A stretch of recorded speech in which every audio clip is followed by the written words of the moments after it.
የኢራን ባህር ኃይል አዛዥ የሆኑት በእስራኤል መገደላቸው ተሰምቷል። በሌላ በኩል እስራኤል ሁለቱን የኢራን ቁንጮ መሪዎች ላለመግደል ተስማማች ይለናል የሚቀጥለው መረጃችን።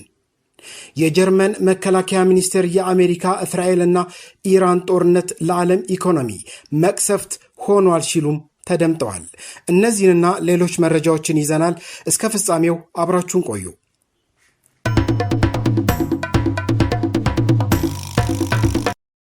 የኢራን የባህር ኃይል አዛዥ የሆኑት በእስራኤል መገደላቸው ተሰምቷል።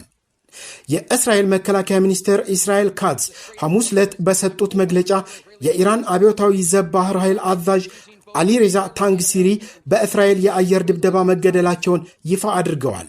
ትላንት ምሽት በታቀደና በረቀቀ ጥቃት የባህር ኃይሉ አዛዥ ታንግሲሪን ከሌሎች ከፍተኛ መኮንኖች ጋር አጥፍተናል ያሉት ሚኒስትሩ ግለሰቡ የዓለም የነዳጅ መስመር በሆነው የሆርሙዝ ሰርጥ ላይ የሚፈጸሙ የሽብር ተግባራትንና ፈንጂዎችን በቀጥታ ይመሩ እንደነበረ ገልጸዋል።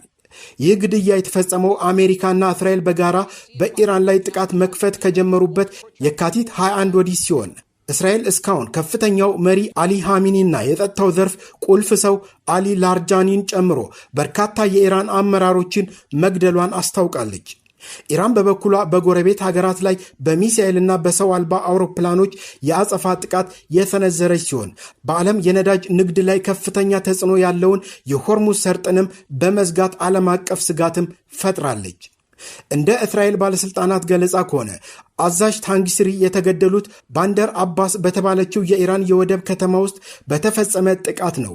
ባለፈው ሳምንት እስራኤል በካስፒያን ባህር ላይ የሚገኙ የኢራን የጦር መርከቦችን መምታቷ የሚታወስ ሲሆን አሁን የተፈጸመው የአዛዡ ግድያ በኢራን የባህር ኃይል መዋቅር ላይ ከፍተኛ ድንጋጤን እንደሚፈጥርም ይጠበቃል። የሆርሙዝ የባህር ወሽመጥ ለንግድና ነዳጅ ጫኝ መርከቦች እንዲዘጋና የነዳጅ እጥረት እንዲከሰት የውሳኔው የበላይ አስተባባሪ ይህ ጀነራል እንደሆነም ይጠቀሳል። በባህር ኃይል አዛዡ ግድያ ዙሪያ ላይ ከእስራኤልና ከኢራን ይፋዊ መግለጫ እስካሁን አልተሰጠም። ከዚሁ ከአሜሪካ እስራኤል ኢራን ግጭት ጋር ተያይዞ እስራኤል ሁለቱን የኢራን ቁንጮ መሪዎች ላለመግደል እንደተስማማች ይገልጻል። በመካከለኛው ምስራቅ እየተካሄደ ያለውን አስከፊ ጦርነት ለማስቆም አዲስ ተስፋ የታየበት ዲፕሎማሲያዊ እንቅስቃሴም ተጀምሯል። እስራኤል የኢራን የፓርላማ አፈ ጉባኤ ሞሐመድ ባገር ጋሊባፍንና የውጭ ጉዳይ ሚኒስትር አባስ አራክቺኒን ልትገላቸው ከያዘችው የኢላማ ዝርዝር ውስጥ እንድታወጣ መደረጉም ተሰምቷል። ይህ ውሳኔ የተላለፈው ፓኪስታን በአሜሪካ በኩል ባቀረበችው ጠንከር ያለ ማሳሰቢያ መሆኑንም አንድ የፓኪስታን ባለስልጣን ለሮይተርስ ገልጸዋል። እንደ ባለስልጣኑ ገለጻ ከሆነ እስራኤል ሁለቱ ከፍተኛ አመራሮች የሚገኙበትን ስፍራ መረጃው የነበራት ቢሆንም ፓኪስታን ግን እነዚህ ሰዎች ከተገደሉ ለድርድር የሚቀመጥ አካል አይኖርም የሚል ማስጠንቀቂያ ለአሜሪካ አድርሳለች። ይህን ተከትሎ ዋሽንግተን በሰጠችው ግፊት እስራኤል ግድያውን ከመፈጸም እንድትቆጠብም ተደርጓል። እስካሁን በርካታ የኢራን ወታደራዊና ፖለቲካዊ መሪዎች በእስራኤል ጥቃት ቢገደሉም የእነዚህ ሁለቱ አመራሮች አለመገደል ግን ለሰላሙ መንገድ ወሳኝ ተደርጎ ተወስዷል። አንድ ወር ሊሞላ የተቃረበው ይህን ግጭት ለመቋጨት በኢራን እና በአሜሪካ መካከል የሚካሄደው ድርድር በፓኪስታን አስተናጋጅነት ይካሄዳል ተብሎ ይጠበቃል። በዚህ ታሪካዊ ሊባል በሚችል ስብሰባ ላይ ኢራንን በመወከል የውጭ ጉዳይ ሚኒስትር አባስ አራክቺኒ እንዲሁም በአሜሪካ በኩል ምክትል ፕሬዚዳንት የሆኑት ጄዲ ቫንስ በዋናነት ተገኝተው የሰላም ስምምነት ለማውረድ እንደሚወያዩ መረጃዎች አመልክተዋል። አሁንም ከነዚሁ ሀገራት ግጭት ወሬዎች አልወጣንም። የጀርመን መከላከያ ሚኒስትር የአሜሪካ እስራኤልና ኢራን ጦርነት ለዓለም ኢኮኖሚ መቅሰፍት ሆኗል ሲሉ ተደመጡ። የመከላከያ ሚኒስትሩ ቦሪስ ፒስቶሪየስ ጀርመን የየትኛውንም የሰላም መንገድ ለማገዝ ዝግጁ እንደነበረች አስታውሰዋል። በካምቤራ አውስትራሊያ የተገኙት ፒስቶሪያ ጫናው አቅጥጦ የወጣ ነው፣ ለዛውም ከተጀመረ ከ2 ሳምንት ወዲህ በሚል የአገሪቱን ውጥረት አደገኛ መሆን አስገንዝበዋል። ከጅምሩ ስለ ጦርነቱ የምናውቀው ነገር አልነበረም፣ ያማከረንም የለም። እናም ጦርነቱ የኛ ጦርነት አይደለም፣ አንገባበትም ሲሉ ተደምጠዋል። አገራቱ ጦርነቱን አቁመው ንጹሐንን ከመቅጠፍ እንዲቆጠቡም አሳስበዋል። በሆርሙዝ ሰርጥ የሚደረገው እንቅስቃሴን ለማገዝ ጀርመን እንደምትወያይበት ያስታወሱት ሚኒስትሩ በተቻለ መጠን ተኩስ አቁም ላይ እንዲደርሱ እንጠይቃለን ብለዋል በማለት የዘገበው አልጀዚራ ነው።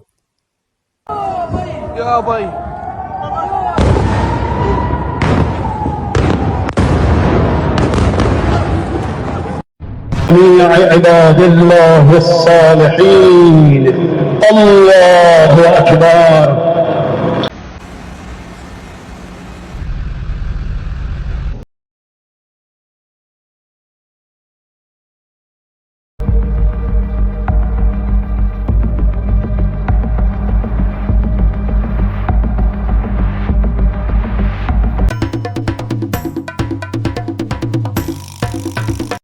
ኢራን ከአሜሪካ ጋር የሚደረግ ውይይት ውድቅ ማድረጓን በሁለቱ አገራት መካከል ጥልቅ አለመተማመን እንዳለ ማሳያ ነው ይለናል የሚቀጥለው መረጃችን። ዋሽንግተን ንግግር እየተደረገ መሆኑን ስትገልጽ ቴህራን በበኩሏ ወዲያውኑ ውድቅ አድርጋለች። ይህ አለመግባባት የሚያሳየው ሁለቱ አገራት ከዚህ በፊት ባደረጓቸው ድርድሮች ወቅት የተፈጠረን ጥልቅ አለመተማመንን ነው። ከዚህ ቀደም በሁለቱ አገራት መካከል 2 ጊዜ ውጥረትን ያረግባሉ የተባሉ ንግግሮች ተጀምረው ነበር። ነገር ግን ሁለቱም ንግግሮች በሂደት ላይ እያሉ አሜሪካና እስራኤል በቴህራን ላይ ወታደራዊ ጥቃት ከፍተውባታል።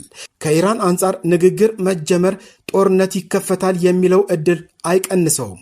እንዲያውም ጦርነቶች የተጀመሩት ንግግሮቹ እየተካሄዱ ባለበት ወቅት ነው። ለዚህ ነው የትራምፕ ንግግር በጥርጣሬ የታየው። ነገር ግን የኢራን ማስተባበያም ቢሆን እውነታውን አያሳይም። ከመጋረጃው ጀርባ በርካታ ነገሮች እየተከናወኑ ነው። ዲፕሎማሲን የሚደግፉ ባለስልጣናት ሳይቀር ጫና ውስጥ ናቸው። በድጋሚ ድርድር መጀመር አደገኛ ሊሆን ይችላል። አሁን የሚደረግ ድርድር ከዚህ ቀደም ከተካሄዱት የተለየ የሚሆንበትን መንገድ የሚጠቁም ምንም ነገር የለም። ለዚህም ነው የኢራን የውጭ ጉዳይ ሚኒስትር አባስ አራክቺኒን ጨምሮ ሌሎች የሀገሪቱ ባለስልጣናት ጠንካራ ድምጸት ባለው ቃል ንግግሩን ውድቅ የሚያደርጉት።